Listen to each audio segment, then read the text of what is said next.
Gold diggers, just a game or a new weapon to denigrate women? It's more obedient than a dog. I wish there were more fools like that.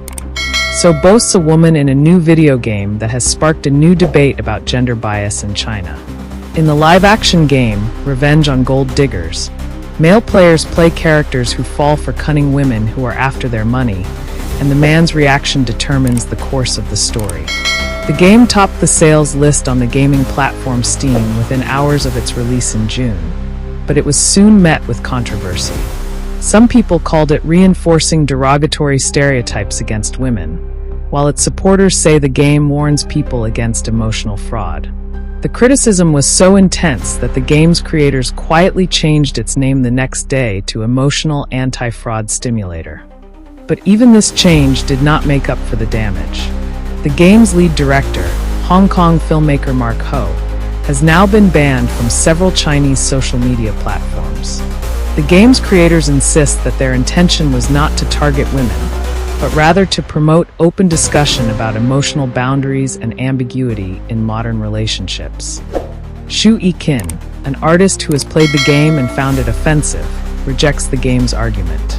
She calls the game a typical business model that makes a profit by creating content that creates debate and division. Critics say that the very word gold digger is gender biased. This label is often applied to women, says Xu. Sexist jokes and insults have become part of our everyday language. If your boyfriend is rich, you are called a gold digger. If you try to make yourself look good, you are still called a gold digger. Sometimes you are given this name just for accepting someone's offer of drinks, he said. However, some players feel that the criticism of the game is exaggerated. The game is not saying that all women are gold diggers. I don't think it is targeting any one gender, the 31-year-old, who used the pseudonym Zhuang Mengxing to speak to the BBC, said. Both women and men can be gold diggers, he said. However, all the gold digger characters in the game are women. Whether they are online influencers or aspiring businesswomen, they are all shown scheming to get money and gifts from men. One woman in the game says, "If you want to know if a man loves you or not, look at how much he spends on you." Some say the game is inspired by a real-life incident. A Chinese man, known online as Fat Cat, committed suicide last year after a breakup.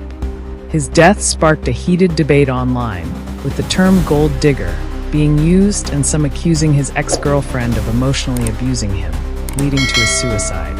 Police have denied the allegations. Some women who spoke to the BBC are concerned that the video game reinforces gender stereotypes in China, that women belong only in the home, while men are seen as breadwinners. That is why a good marriage is often seen as more important for women than professional success. The male-dominated Chinese Communist Party also supports this idea. President Xi Jinping has repeatedly urged women to adopt the role of good wives and mothers. The government is also cracking down on activists who demand gender equality. "I think this game fuels hostility between men and women," said one woman, who asked not to be named. "It once again portrays women as inferior sex who have to please men for their livelihood." Subscribe to this channel for more such good videos.